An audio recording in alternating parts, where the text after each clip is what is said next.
Mga kabrigada, matapos isiwalat ng Department of Justice na may isang Chief Justice, mga pulis at government officials na sangkot sa pagkawala ng aabot sa 100 mga sabongero noong 2021, ibinunyag ng isa sa mga akusado na may isa umanong babaeng celebrity na nasa likod din ng krimen.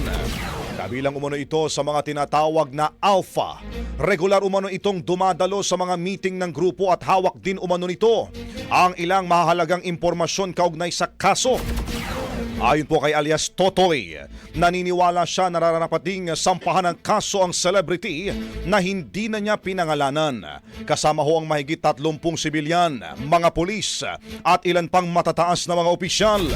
Sa kasalukuyan, mga kabrigada, nagsasagawa na po ng paunang investigasyon ang National Police Commission kaugnay sa mga impormasyong sinasabi ng isa sa mga akusado. Ang bahaging ito ay hatid sa atin ng Yummy-Vit ES3 Syrup. Simulang tuparin ang pangarap ng iyong anak. And starting now,